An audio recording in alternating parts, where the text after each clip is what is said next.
Olá, Shakira. Olá, Eduardo Galeano. E olá, Frida Kahlo. Oh, meu Deus, Érica, por que você falou esses nomes? Porque faz todo sentido, tu já vai ver. Vozes do 40A. Eu sou o Peitiano Robson Severo, estudante de Letras, licenciatura em Português na UFSM. E eu sou a Érica, integrante do grupo PET Letras, acadêmica em bacharelado de Letras Português. Hoje contamos com a presença da professora doutora Vanessa Ribas Fialho para uma conversa. Tudo bom, prof? Oi, pessoal, tudo bem? Tudo bem? A professora Vanessa é graduada em Letras, Língua e Literaturas Espanholas pela UFSM. Também é mestre, doutora e pós-doutora pela Universidade Católica de Pelotas. Hoje em dia é professora adjunta na Universidade Federal de Santa Maria e possui suas pesquisas voltadas para linguística aplicada, educação à distância e ensino mediado por computadores, internet e tecnologia, e também tecnologia da informação e comunicação. Tem algo para acrescentar? Com relação ao Lattes, é o que tá lá, né? É o percurso que a gente faz quando a gente enxerga aquela página lá, parece que a gente nasceu daquele jeito ali, né? E que tudo isso foi construído também, assim, num piscar de olhos, né? Mas não, são anos, né, de construção de algo que fica lá como registro, mas que a gente vê em movimento na nossa profissão, no dia a dia, né? Eu prefiro ser isso que sou aqui na frente de vocês, ser esta apresentação aqui, do que aquela que tá lá no Lattes. Parece que é muito, muito formal, mas necessário. O bom desse movimento é que ele parece que é exatamente isso. Vai do Lattes e aí, ao longo da conversa, vai mostrando que não é da noite pro dia que aquilo acontece. Exatamente. Bom, então, professora, seja bem-vinda. Fica bem à vontade. E eu acho interessante começar perguntando justamente por que tu escolheu o curso de letras em um mundo que existe medicina, agronomia e outros cursos, e ainda assim, porque letras espanhol? Como é que foi essa tua escolha? De onde ela surgiu? É uma escolha que ela vem se construindo pela minha infância, né? Eu tenho pais professores, e o meu pai era professor da universidade, hoje é professor aposentado, e tinha muitos alunos, recebia muita gente do Uruguai e da Argentina para fazer pós-graduação ali no curso dele. Ele tinha alguns alunos, né? Então a gente já começou a conviver, assim, eu comecei a conviver com a língua espanhola ali, achava muito interessante. Fiz amizades com os filhos de alguns desses alunos que estavam aqui. Acabei me apaixonando aos poucos pela língua, até que o meu pai foi fazer um doutorado na Espanha. E aí, bom, né? Aí eu precisei me apaixonar realmente, mas não foi nem um pouco difícil. Eu vivi por 3 anos e meio no sul da Espanha.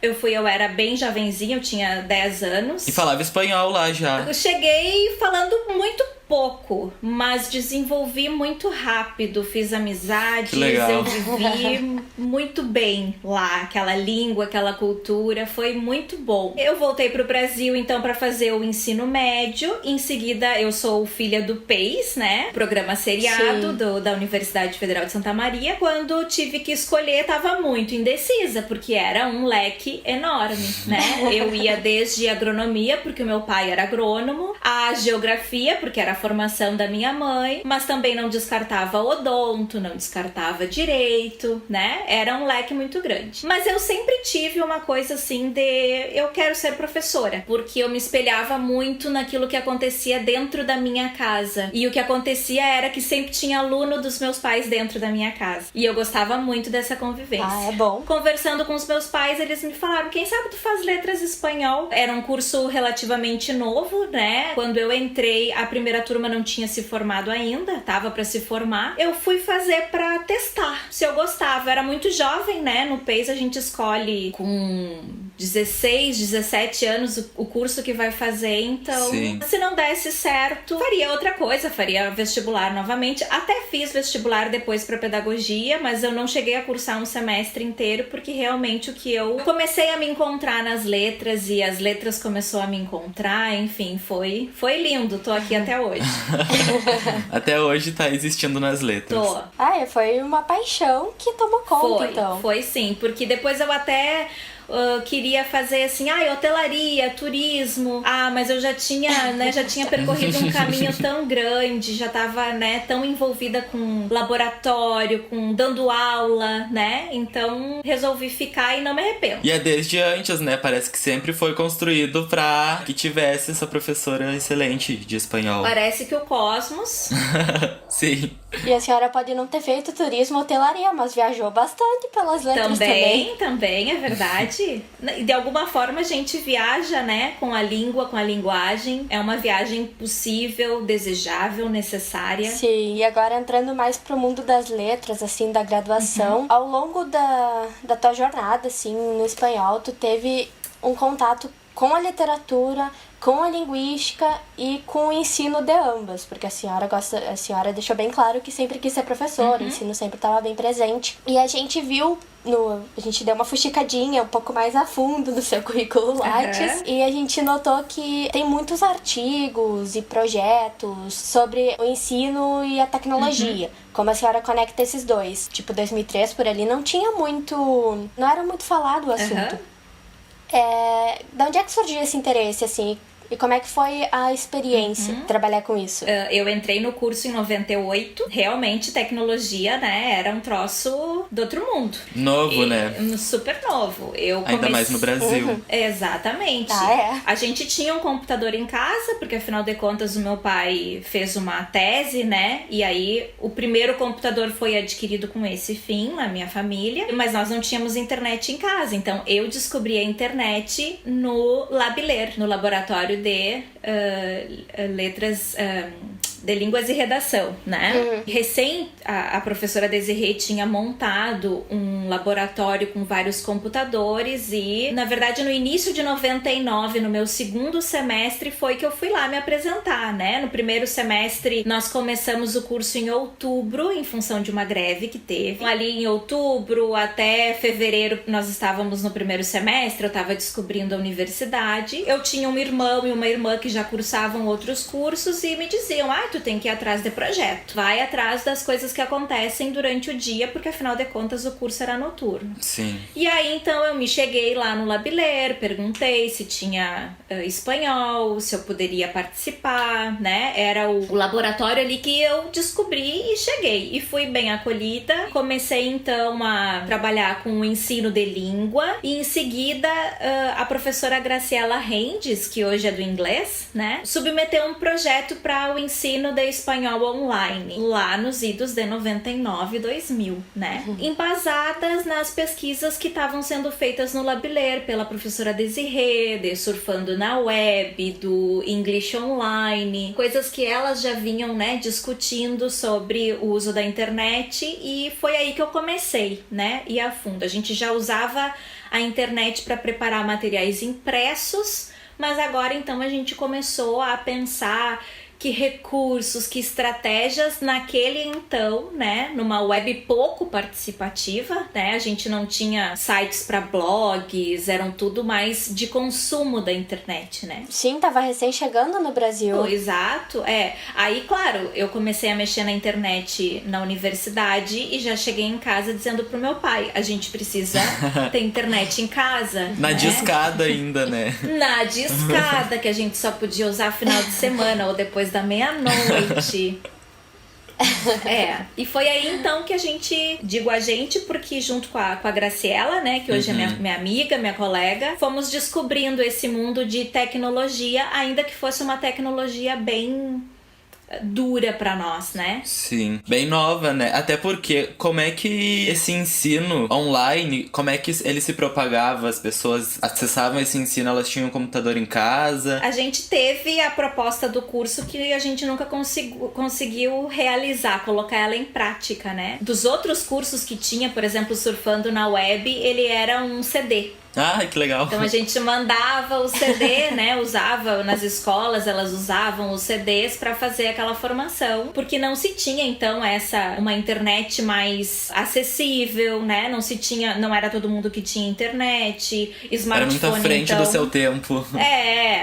Então, mas foram tentativas para mim muito importantes para despertar esse interesse em tecnologias, Sim. ensino, para que eu pudesse depois me dedicar à educação à distância também. Desde cedo, né? Desde do segundo ano de graduação. Isso, aham.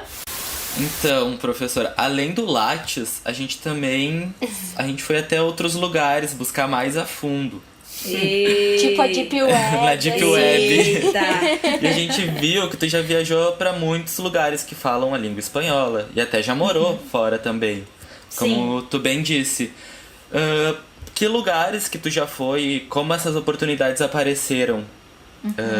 Como também foi essa experiência de morar fora? Foi uma experiência, assim, que mudou muito a minha vida, né? Eu acho que eu sou fruto dessa aventura familiar, né?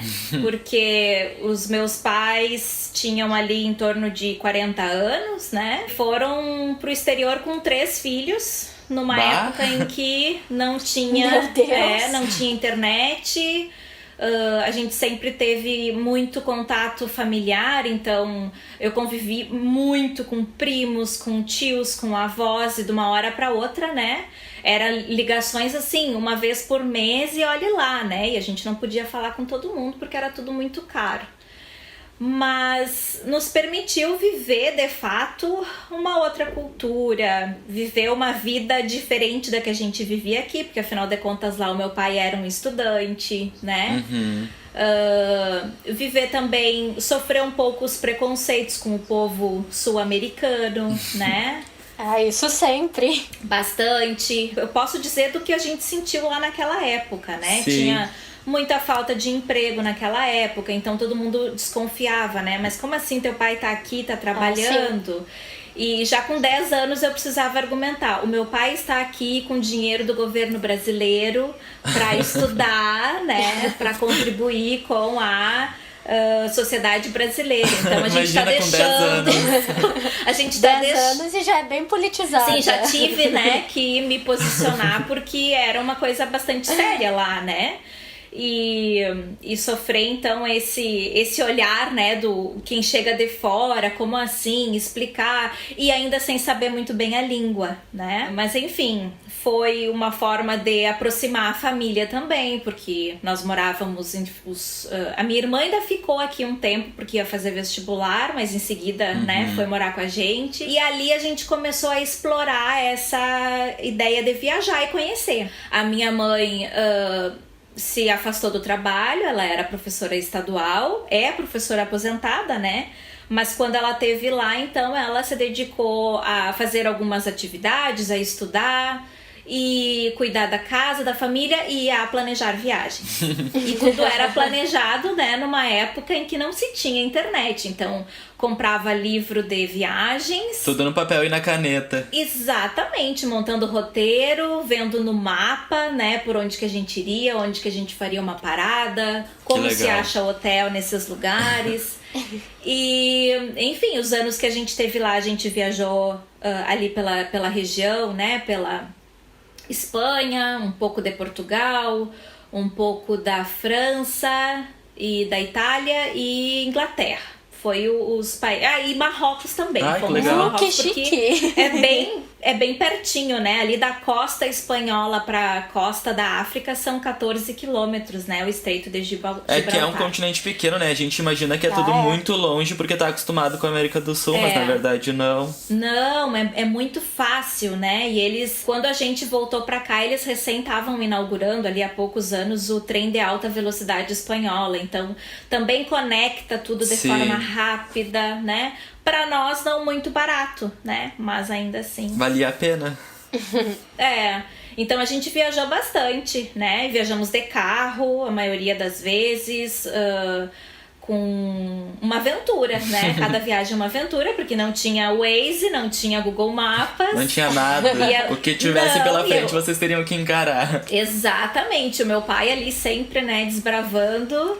E às vezes nós passava 2, 3 vezes no mesmo lugar e era muito divertido, porque hoje a gente tem muita história pra contar, né? E aí depois a gente voltou pra cá, as coisas tiveram que se realinhar, né? Sistemas econômicos ainda muito flutuantes no Brasil.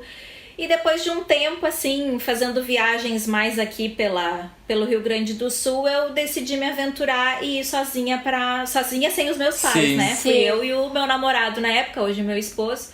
Fomos pra Montevidéu. Eu fui fazer um curso em Montevidéu de professores de espanhol por uma semana. Eu achei o máximo aquilo.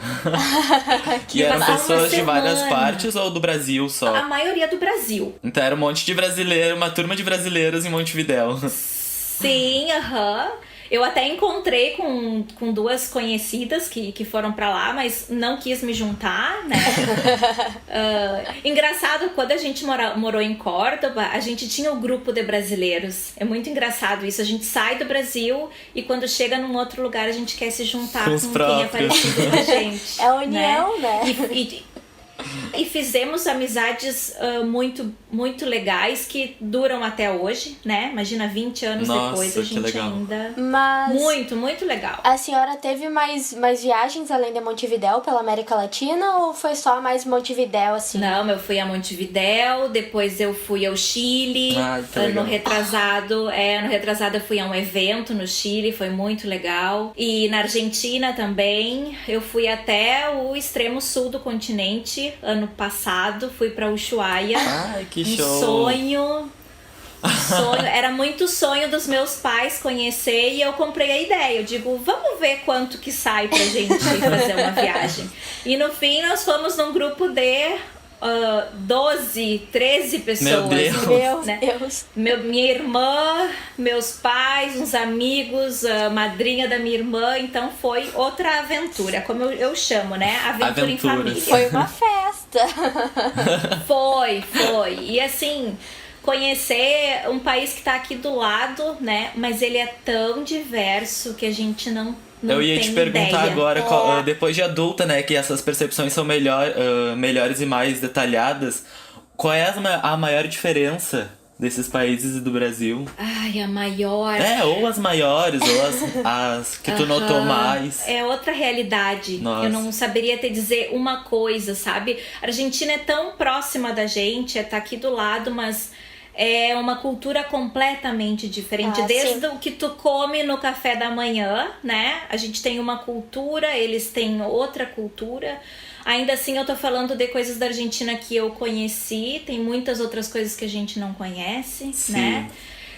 Esse ano, por exemplo, eu voltei para Montevidéu, fomos mais uma aventura em família e já tive uma outra percepção do que tive de Montevidéu há anos atrás, mas a arquitetura da cidade é diferente. Tudo, né? né? É todo um jeito de ver a vida, de como que a gente vive, como que se veste. É tudo muito diferente. Tá nos detalhes, né? Sim. Sim, pequenos detalhes. Eu sempre conto para os meus alunos que essa vez que eu fui fazer o curso em Montevidéu, em Montevidéu, eu voltava caminhando da universidade para encontrar o meu marido no hotel.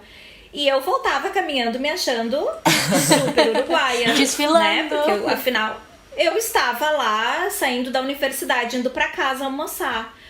E eu passava na zona turística e os caras me interpelavam, né? Ah, brasileira, vem, aqui tem couro, aqui tem presente, recuerdo bonito, barato. Eu disse, poxa, como que eles sabem que eu sou brasileira, né? Eu não tava vestida de brasileira, Tava só bem que eu tava com as quietinha. minhas roupas de brasileira, né? E aí um dia eu perguntei pra um que a gente acabou fazendo amizade, eu disse, como é que vocês sabem que eu sou brasileira? E ele disse, é o jeito de caminhar, como tu te veste, usar brinco, usar pulseira, o jeito do cabelo. Não é que a mulher uruguaia não tenha, mas É diferente. É muito. Usa, só que é diferente. A gente, Incrível. A gente nem nota, né? Que a gente tem uma essência totalmente diferente. É engraçado. Totalmente. Ai, meu Deus. Mas se fosse, falando assim de preferência, se a senhora fosse fazer as malas agora, pudesse viajar, a senhora ia ir pra algum lugar daqui ou ia voltar pra Europa? Eu ando fazendo uma pesquisa e ando com um sonho muito latente de conhecer aqui o noroeste da Argentina. Tem paisagens lindíssimas, eu tô assim com o pé que é um leque, como a gente diz, Quase né? indo. Eu gostei muito da Europa, é muito legal, é toda essa tecnologia, uma sociedade, né, bastante tecnológica, super organizada, é muito legal, é muito bonito, mas aqui do lado também tem coisas lindíssimas. Eu me surpreendi muito com o sul, né, e conheci um pouquinho só, fui a Ushuaia e El Calafate, mas tem muita coisa aí no meio pra gente conhecer. E outro lugar que eu gostaria de ir é uma região do Uruguai que ainda não fui, né? Hoje, se eu tiver que arrumar as malas, eu vou pra Uruguai ou pra Argentina. Sempre o lado mais frio. Lá pra Sim. cima não, Colômbia, ali, México. Tenho vontade de conhecer, né? Mas como eu vou me apaixonando, eu vou pesquisando. Ai, sim. E aí as coisas começam a aparecer na minha timeline no Instagram. E aí eu sou coagida, né, pelas redes sociais a O algoritmo, né? É a manipulação. A manipulação, é verdade. Mas agora, se tivesse um lugar que a senhora, tipo assim, não iria de jeito nenhum, podiam até pagar, assim, Se e fossem não me ia. pagar, eu acho que eu iria pra qualquer lugar. Eu adoro viajar, ver como as pessoas vivem, né? A vida naquela língua, naquele lugar. Tem lugares assim que as pessoas dizem, ai, que legal, eu quero conhecer, sei lá, o Japão. Eu disse, tá, legal, eu até iria, mas não tá no meu topo da lista, por exemplo. Mas se me pagar, fica até a dica aí, se, né, tiver alguém querendo investir, Em eu vou. viagem. Patrocínios! Faço até resenha. A viagem, assim, ela não precisa nem ser pro exterior, ela pode ser pra um lugar aqui do lado, né? Uma cidade aqui no Rio Grande do Sul. A gente abre a cabeça, abre o coração, né? Se tu vai com esse propósito, né? Eu Sim. tento ir e perceber como que as coisas acontecem aqui e não querer comparar com a minha realidade para criticar, né? Tentar ter uma empatia, tentar aprender com eles, também não para fazer igual na minha casa ou na minha cidade, mas nossa, que interessante, talvez eu possa fazer isso num outro momento na minha casa, né? Na minha cidade, no meu bairro, na minha universidade. Sim. Viajar Sim. é muito bom, conhecer gente, conhecer cultura, abre, né? Nos permite ler o mundo de uma forma diferente. Talvez, né? Complexificando a leitura que a gente tem do mundo. Vozes do 40A. A gente viu que a adequação da BNCC, ela tira a obrigatoriedade do espanhol no ensino médio. E agora, em 2020, essa adequação ela tem que acontecer. Teria, né, no caso. Mas Isso. como a gente tá em pandemia, não tem como. Mas em meio a tudo isso, surgiu o movimento #FicaEspanhol. Isso. Como a senhora é professora de espanhol, qual é a sua percepção disso tudo? Eu acho que limitar o ensino de uma língua é retroceder, né? Sim. Justamente fazendo um link com o que a gente estava falando antes da viagem, né? Conhecer uma língua estrangeira é poder viajar, é poder olhar o mundo com os olhos dessa língua estrangeira. Então, ter um documento nacional que coloca apenas a língua inglesa em destaque, eu acho um retrocesso, né? Ah, sim. Obviamente não concordo. Também não acho que tenha que ser apenas o espanhol ou o inglês e o espanhol. Nós, no nosso próprio Rio Grande do Sul, temos colônias de italianos, de alemães, de poloneses, que talvez preferissem aprender uma outra língua, né?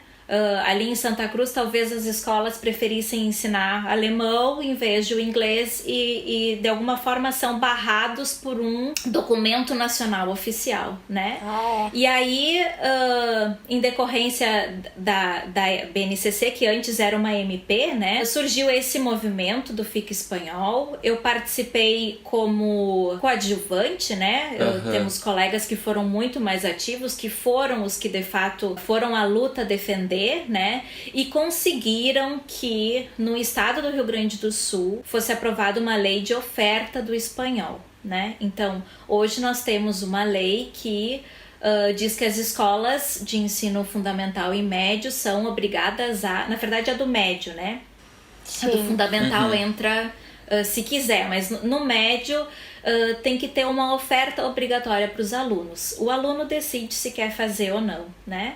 Mas se a gente for olhar o histórico do ensino de línguas estrangeiras no Brasil, a gente só vem perdendo horas e línguas, ofertas de línguas. Eu ia falar isso porque antigamente, antes de Getúlio Vargas, tinha outras línguas oferecidas em escolas também, né? Principalmente nas áreas de colônia. Havia italiano, alemão e foi perdendo. Isso. Inclusive, tínhamos ensino de latim, de grego, né? Línguas modernas, como o francês, né? Os meus pais contam que aprenderam francês e inglês na escola e usaram muito dessa língua que aprenderam, quer dizer, de fato aprendiam. E aí hoje a gente escuta muito, né? Ah, mas o inglês e o espanhol na escola a gente não aprende. 1 hora semanal realmente, né? Um período, não é nem 1 hora inteira, né? Um período realmente fica complicado pro professor fazer mágica. Gostaria de ver, né, uma educação que privilegiasse linguagens, começando pela nossa linguagem materna, pela linguagem, mas abrindo, né, para experiência dos alunos com várias outras línguas, incluindo o espanhol, né? Eu acho que o espanhol é importante, sim. Tem muita gente que diz que, eu entendo, mas a questão não é só entender, né? É se comunicar e aproveitar as potencialidades que conhecer essa língua pode me proporcionar, né? Até porque eu fico imaginando o tanto de leitura de livro de literatura ou até curiosidades que não são traduzidos para português que tem em diversas outras línguas. Exato. E poder entender, por exemplo, quando determinada coisa acontece num lugar e eu entender que aquilo acontece por questões culturais e não julgar essas coisas, né? Claro, desde que não fira os princípios humanos, né? Vamos dizer assim. Sim. Mas entender como as culturas funcionam e não julgá-las, né? Não ter aquilo como os uruguaios são isso, os argentinos são aquilo. Acho que a gente cresce, né? Amplia os horizontes quando a gente aprende línguas estrangeiras. Eu acho fantástico. Tem até palavras que tu consegue perceber por que são desse jeito, como é que é em outra língua. Palavras que existem em outra língua e significam alguma coisa e no português nem existem essas palavras. Até na questão da língua espanhola e do português, que todo mundo acha que é parecidíssimo, e aí tem gente que resolve falar um português misturado com espanhol e acha que tá bom, sabe? E nos mata de vergonha, né? Porque é muito difícil a gente ver um argentino, um uruguaio, tô pegando o pessoal aqui que a gente tem uma relação próxima, né? É muito difícil tu ver um uruguaio e um argentino dizer, não, mas português é fácil, eu me viro, né? Mas a nossa autoestima brasileira para com o espanhol é muito alta, né? Não, eu vou a Buenos Aires e me dou super bem. Sim, só que tu vai a Buenos Aires na zona turística e eles falam a língua que precisar falar, né? Em portunhol, assim, né? Isso, ok, se comunica, mas daí é tu dizer que tu conhece a língua. O que é conhecer uma língua, né? O que é saber falar uma língua estrangeira? O que é, professor? O que é conhecer a língua? Uma língua. Pois é, pra que eu fui fazer essa pergunta?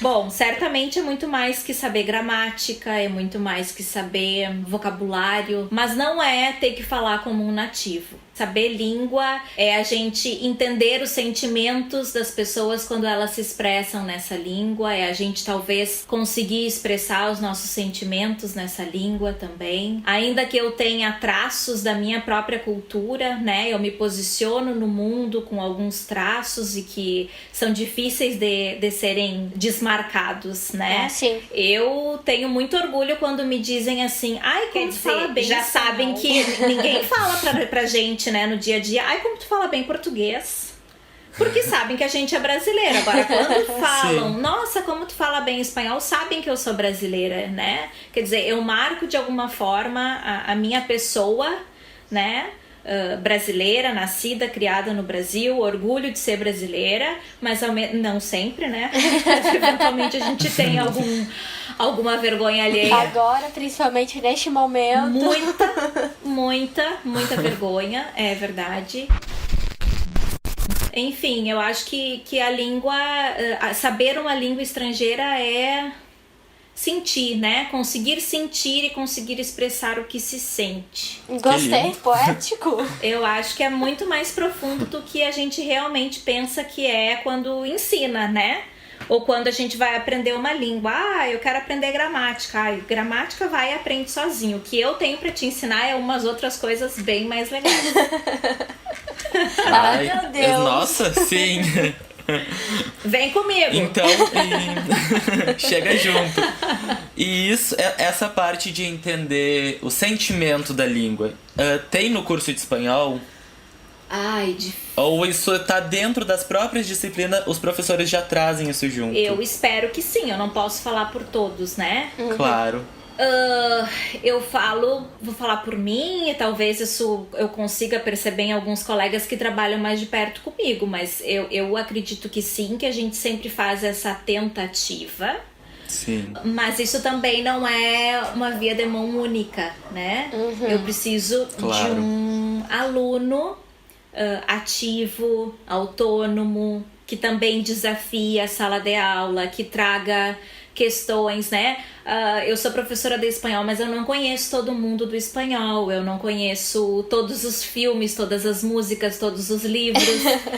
Para que isso seja realmente efetivado, eu lanço a proposta, mas eu preciso que a proposta seja acolhida e que o meu aluno também desafie, né? Sim. E volta e meia lançada de volta, porque talvez tu aprenda muito com os alunos também, filmes, livros, coisas que tu não conhecia. Muito. E não só em questões de língua e cultura. Mas agora eu estou trabalhando com disciplinas que não são especificamente de ensino de língua, são as disciplinas sobre letramento, fluência digital. Sim. E eu aprendo muito.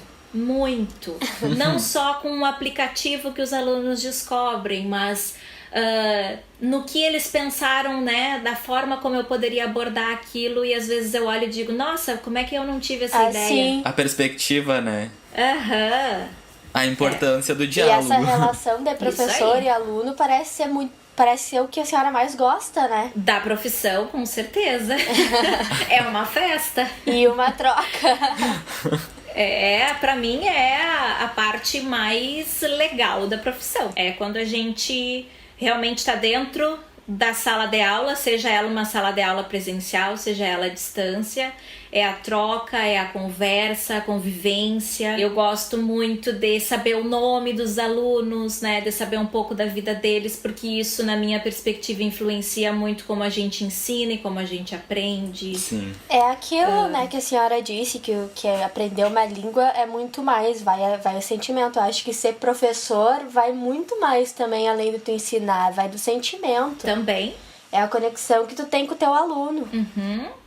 Porque se não tem aluno, eu não tenho motivo de estar lá, né? O aluno Um professor não existe sem aluno, né? Não. E a gente ainda, sempre que eu tenho a oportunidade, né, nas disciplinas ali que eu tô trabalhando, os alunos às vezes falam, o ensino e a aprendizagem. Eu digo, só um pouquinho, são coisas diferentes, né? Um hífen no meio ali. E eu ainda gosto de usar bem separado, né? Porque o professor ensina, o aluno aprende. Às vezes o aluno aprende apesar do professor, o aluno aprende com o professor, mas o aluno aprende com outros alunos, com as suas viagens, né? Sejam elas linguísticas ou geográficas. A gente aprende com o mundo, né? Isso é muito importante, então, a gente estimular que as pessoas tenham vivências. Sim. Se relacionem com pessoas, tenham contatos, né? Então, assim, o papel do professor, ele é importante, com certeza, né? A gente guia essa aprendizagem, mas eu não sou a única fonte da qual o meu aluno vai beber. Sim, verdade. Antes, a senhora estava falando de livros, filmes, eu até dei uma risadinha porque a gente tem um jogo, um desafio que é muito original. Se tu já viu em algum lugar antes, foi um surto, não existiu, porque não, foi ele um é original. Só. É mais ou menos assim, eu faço perguntas e tu responde, totalmente original. Tipo Marília Gabriela? Não, nunca. Não. Nem por inspiração. Meu sonho era estar com a Marília Gabriela de frente Agora com o tá Gabi. de frente com o Robson e com a Erika. Então, quase É quase a isso. mesma coisa. Tá ótimo. Então, professora, em uma palavra, Ai. como é que tu definiria ser professora de espanhol? Uma palavra? Só pode Só uma. pode uma. Não pode roubar. Ave Maria, como ser... Ser professora de espanhol é mágico. Gostei. Mágico. Ótima palavra. Geralmente o pessoal... Geralmente o pessoal se embola nessa do que é ser professor. Vai estar gravado. Tomara que eu não me arrependa. Depois de noite vai estar pensando, podia ter dito essa outra palavra aqui. Exatamente. Sem contar que eu tive sonhos com essa entrevista. Não fica nervosa agora. Acordei assim, eu digo, meu Deus, já foi? O Guarda o nervosismo nervosismo. pra depois. Tem mais ainda. Professora, indique um livro. Um livro. Aproveitar e faço merchan. Claro, sim.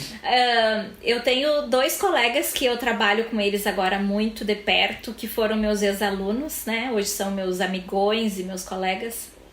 E a gente organizou agora, final desse ano, um livro chamado Paulo Freire Hoje na Cybercultura. Para mim ele representa muito, né, pela parceria que nós tivemos, e tem mais uma outra colega, né, é o Alan Ricardo, o André e a Helena, do quanto esse livro significa no sentido de que nós não sabíamos que íamos ter uma pandemia. Sim. Né?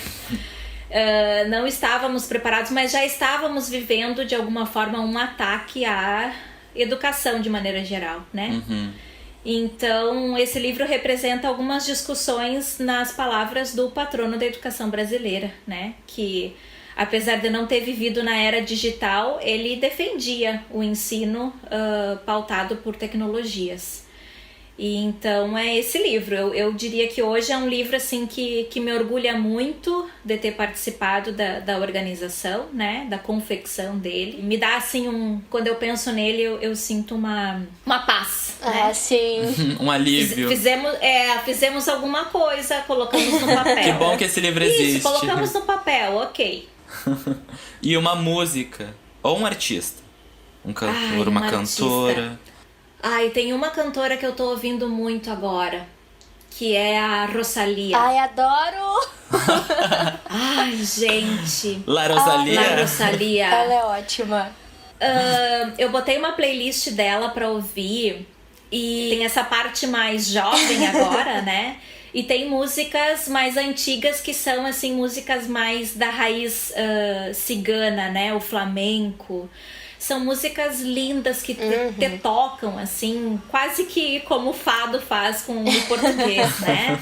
Ela tem um choro, ela tem um pesar, assim, lindíssima. Eu tô adorando a Rosalía. A estética dela é bonita. Vou ouvir mais, vou ouvir as antigas, só conheço as novas. Vai lá. Tem uma playlist no Spotify bem legal. E um filme, professora, ou uma série? Ou os dois. Ou os dois. Eu tenho 2. Gostei. Tá, eu tenho vários filmes, eu gosto muito de filme. Tem um filme que é uma produção uruguaia, né? Como eu tenho aqui um pedaço do meu coração no Uruguai, que é El Baño del Papa, ou O Banheiro do Papa, que é um filme que mostra muito da cultura uruguaia. Ele é baseado num conto do Chile, né? Um conto gaúcho, né? De um escritor gaúcho, mas o filme foi gravado ali na fronteira do Brasil com o Uruguai. Lindíssimo, profundo, né? Ele tem muitas tiradas cômicas, mas o ver ali aquele viver uruguaio, aquele sofrimento, né, uruguaio, eu me emociono toda vez que eu vejo. Eu trabalho muito com esse filme nas minhas turmas, porque, né, ele é muito lindo mesmo. As camadas do filme, né? Nossa, assim, a gente faz atividades, eu desenvolvi uma atividade com o meu colega Marcos Fontana e a gente tem então já uma atividade pronta que a gente realiza quando vê o filme, né? É muito lindo. Toda a parte cultural do que eles comem, do mate, como que eles tomam o mate eu já deles, vi. né? Eu acho estranho lindíssimo. demais, porque eu sou tão acostumada com o jeito que a gente toma aqui que olhando pra lá é muito estranho. Eu até brinco assim que o uruguaio ele já nasce com um bracinho assim, né? Torto, porque ele carrega aqui entre o braço. O pessoal não vai ver, né? Eu fazer o movimento. Eu queria que pudesse Mas ver. bota a térmica e na mão o mate. Tu vê eles assim sempre. E é assim. Porque o deles é individual, né? Eles não Eles já estavam compartem, prevendo essa pandemia como eles antes, dizem. então desde o nascimento. Já. Agora E uma parte... série. Tem a série. Deixa eu falar série. Eu poderia dizer uma série, assim, bastante popular, né? Mas eu vi uma que uma aluna me indicou, que é O Tempo Entre Costuras. E aí é um outro lado do oceano, né? É uma série que trata do período da Guerra Civil Espanhola, né? Que eles tiveram uma ditadura militar bastante pesada, né? Na história deles. E é uma história que se passa entre o continente, né? A Espanha e o Marrocos. Espanha, Marrocos, depois Portugal. Então, assim, é de uma beleza. Eu terminei faz uma semana de ver. É uma minissérie, não tem várias temporadas, né? Acho que ela tem início, meio e fim. Coisa boa. Terminou, né? E eu me pegava muitas vezes olhando e sorrindo, assim, nossa, que lindo, que ótimo. Então, O Tempo Entre Costuras eu indico para quem gosta de história, para quem gosta de descobrir as histórias dentro da história. As micro-histórias, as histórias de cada um. Isso, porque conta a história de uma mulher. Aí é como se colocar... Fim, eu sou muito boa Então na spoiler. Professora, agora uma das partes que eu mais gosto... Eu também. que é pedir pra te contar uma história engraçada, um mico, algo cômico que aconteceu na tua graduação ou depois até em sala dela. de aula, Mas, sim, da tua vida. Mas tem que ser no recorte acadêmico pra gente se Ah, é? identificar. Se perguntar pros outros, com certeza eles vão lembrar, porque a gente consegue esquecer das coisas que a gente tem vergonha, né? Graças a Deus. Eu acho que isso é uma coisa positiva. Mas assim, teve uma vez que eu fui para um evento em Pelotas e eu fiz toda a apresentação lá no Labiler, né? Lá no prédio 16. E foi lá pro ano de 2000, a gente usava disquete. Eu lembro. Aí eu fiz a apresentação, gravei no disquete, fui pra aula, depois eu dei uma saidinha depois da aula, e aí cheguei em casa, madrugada, tipo 1 e pouco, 2 horas da manhã, fui imprimir as lâminas, que as apresentações de comunicação eram em lâmina, né? Retroprojetor. E aí eu ia viajar no outro dia às 7 da manhã. E o arquivo não abriu. O CD não era nem CD, né? O disquete tava corrompido, não abriu, enfim. O que eu faço? Vou pra Pelotas ou fico? O que eu vou fazer em Pelotas, né? E fui pra Pelotas. Vou passear.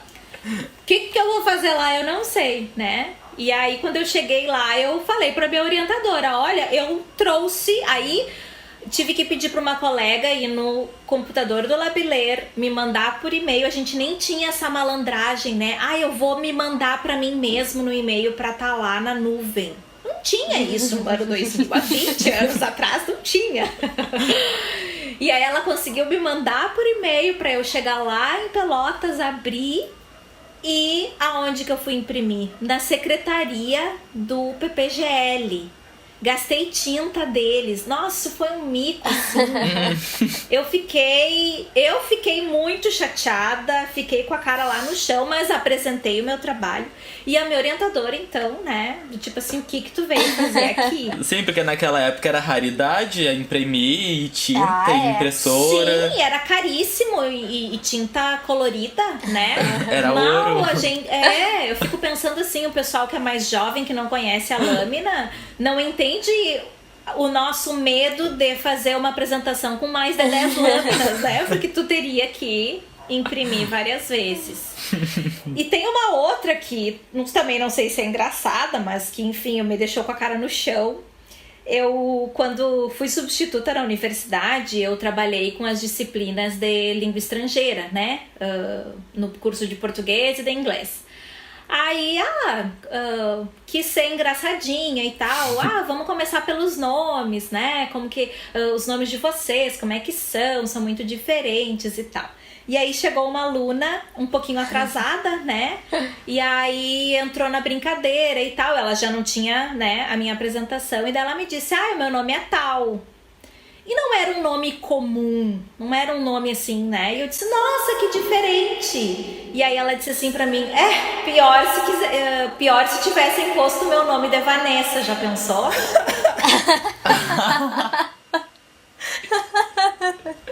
E eu, é verdade, mas também não quis constranger ela, né? Mas claro, eu não sei se ela sabia que o meu nome era Vanessa, mas é que eu levei um susto, né? Quando ela me disse aquele nome, eu disse, nossa, que nome diferente.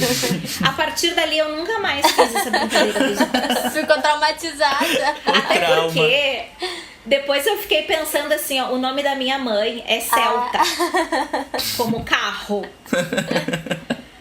Então já é um nome diferente, né? O que eu quero achando nome diferente das outras pessoas, né? Então nunca mais. Nunca mais, deixa pra ver na chamada. Vozes do 40A. Eu queria saber um perrengue, um mico de viagem agora. Se meu pai ouvir isso aqui, ele vai me odiar. Mas ano passado, ano retrasado, agora eu tô perdida. Acho que ano retrasado nós fomos com a família toda de novo, né? Com a minha irmã, só o meu irmão que não foi. Mas a minha irmã, meus pais, eu, fomos para Portugal e para Espanha. Fomos a Córdoba novamente, que nós não íamos há mais de 20 anos, né? Foi muito legal. Aí nós estávamos em Madrid. Vai abrir agora uma visitação ao Palácio Real gratuita. Vamos correndo? E aí foi aquela coisa, né? Brasileiro não pode ver uma fila gratuita que já entra e tal. E daí, naquela expectativa, vamos entrar, não vamos entrar... E de repente, nós já tava na fila entrando e daí tinha que colocar fone, né, pra acompanhar a visita. E o meu pai tava recém começando a usar aparelho auditivo. E aí ele tirou o aparelho, colocou, né, no bolso do casaco e depois não achou mais. E, né, nós tava recém no início da viagem. Então, assim, ó, foi uma coisa que nos deixou, assim, foi um balde de água fria pra todo mundo. Primeiro pelo valor do aparelho, que era caríssimo. E depois pela questão de ser, né, poxa, não vai perder muita coisa? Sim. A comunicação. Claro, ele não tá surdo, né? Mas Sim. se tá usando um aparelho é pra ajudar, né? Que eu me lembre agora, com certeza tem vários outros, né? Sim, Por exemplo, de chegar e pedir comida num hotel, num restaurante, não saber quanto que vem, aí a gente pede, vem aquela comida pra batalhão, né? Aí, obrigado, vou comer. Engraçado é que a gente nunca pede de menos, a gente sempre pede de mais, né? E eu acho que é uma estratégia pro turista, pega turista eu também. acho, paga mais. Aí já paga uns valores absurdos. Isso, aí um prato de massa que dá pra 3 pessoas comer, vem pra 1, né? Mas muito boa, eu essa. gostei. E por último, assim, última coisa mesmo, real. Um conselho, uma dica para alunos que estão iniciando a graduação em letras, espanhol, ou até pode ser qualquer outro dos outros cursos, ou aqueles que ainda não iniciaram, mas eles estão considerando, assim, é uma opção? Alguma dica, um conselho, uma recomendação? Não quero ser mal interpretada, né? Mas assim, para fazer letras, qualquer uma das nossas licenciaturas aqui na universidade, a gente tem que amar estudar. E o estudar, assim, de forma bem ampla, né? Talvez, em vez de estudar, é conhecer. Estar aberto a conhecer. Sim. A fazer leitura, sim, a estudar as disciplinas, mas a olhar para o outro. Sim. Acho que tem tudo a ver com isso que a gente conversou sobre viajar, né? Viver, viajar, conhecer, ter empatia, conhecer como os outros vivem, me importar com o meu colega, com o meu professor e com o meu aluno, né? Porque quando a gente entra no curso de letras, muitas vezes a gente já tem alunos, a gente já é professor em formação, né? Sim. É olhar para o outro, é conhecer e aprender com o outro, né? Então já nem sei se é estar aberto a conhecer, mas eu acho que é aprender, sim, né? Aprender. Estejam sempre dispostos a aprender. Agora textualizando, né? Verbalizando um pouquinho, acho que essa é a principal. A gente tem que estar sempre aberto para aprender. Sejam conceitos, teorias, e seja sobre pessoas, culturas. Sim, eu acho que o mesmo vale pro bacharel também, não é nem só a licenciatura. Com certeza. Eu não quero, obviamente, né, desmerecer o curso de bacharelado, mas é por pura falta de conhecimento, por não transitar no curso, sim, né? Mas eu acho que na verdade vale para todos os que se alimentam nas letras, né? Então vamos ampliar, né? Aprender. Esse é o nosso... É uma boa. Acho que é o verbo da nossa profissão. Muito bom. Ótimo conselho. Muito bom mesmo. Conselho bom mesmo. Porque as letras pegam um pouco de cada coisa e de tudo um pouco, né? Sim, somos um entremeio, né? Tudo nos interessa, exatamente. Tudo interessa. Tudo, é curiosidade, tudo. né? É curso de curioso. Isso. Tanto que eu cheguei lá assim, ó, vamos ver como é que é, né? Eu fui de curiosa. E achei que é uma profissão que nos desafia a todo momento, né? Porque a todo momento a gente tem que aprender. Tem que ler, tem que elaborar material, tem que dar conta dos livros que estão saindo, das músicas, da série de TV, realmente. E das coisas que estão em alta, do que foi produzido, do novo. Das notícias do mundo, tudo tem que saber. É verdade. Isso. Uhum. Bom, prof, para encerrar, eu queria agradecer em nome de todo o grupo PET Letras pelo tempo que a senhora cedeu para conversar com a gente. Foi muito bom ouvir sobre a experiência na graduação, sobre as viagens, sobre os perrengues e principalmente sobre o mico. Esse para mim foi o principal. Ai, gente, que horror. Bom, não, mas né? é o da Vanessa. Bom, né? Enfim, muito obrigado mesmo. Foi muito bom. Achei super válida essa conversa. Eu não sei se tu queria deixar mais algum recado, mandar um beijo pra alguém, talvez pro teu pai, pra ter exposto tadinho. Toda a minha família, né, tá exposta. Eu quero primeiramente agradecer o convite para conversar com vocês. Dizer que quando eu tava na graduação a gente não tinha PET Letras, mas tinha PET de outros cursos, e eu sempre, né, instigando ali o pessoal do Labiler, vamos propor, né, um PET de letras, mas no fim nunca saiu, e eu sou uma petiana, como é que a gente fala? Recolhida, né?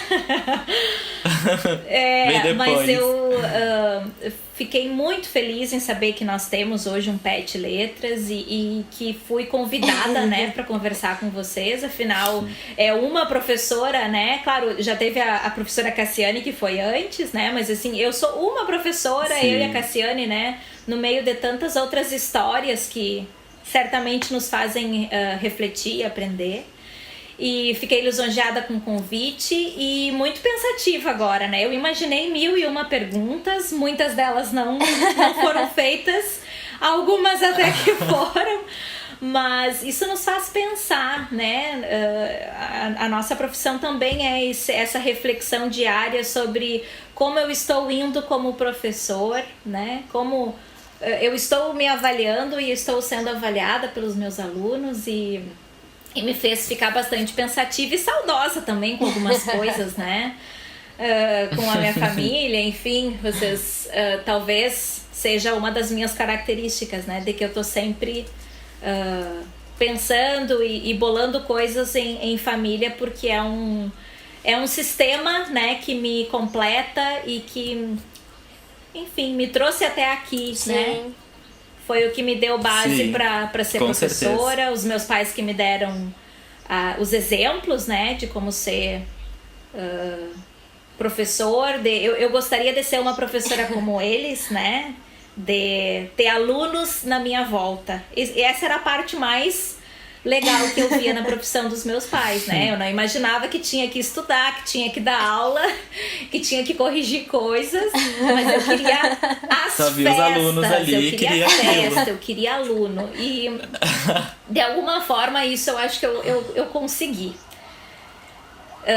Sou muito realizada na minha profissão e eu desejo que todos os que cursem os cursos de letras se realizem, mas também se não for o seu lugar, né, tá tudo bem. É verdade, muito real. A gente tem que aprender a viver o que a gente se propõe, né, e se não tá legal, tem que mudar, né, acho que isso. Vai pra próxima, né? Não adianta ficar, exatamente. Muitas vezes eu dou esses conselhos pros meus amigos. Então, se não tá bom, sai. Isso aí. Isso. Te encontra, mas então tá, professora. Muito obrigado mesmo. Foi muito legal saber. Fiquei muito feliz com o convite e foi uma hora aqui super divertida com vocês. Vocês, se não vingarem nas letras, certamente vão virar podcasters, alguma coisa assim, ou youtubers também, pode ser. Vocês souberam conduzir toda a nossa conversa de forma bem leve, eu fiquei muito feliz. Brigadão. Muito obrigada, prof. Obrigado, professora. Só fiquei curioso com uma coisa. Quais perguntas tu imaginou que a gente fosse fazer? Agora já fechou. Pra uma próxima. Numa próxima que eu vou entrevistar vocês, quem sabe. Vozes do 40A.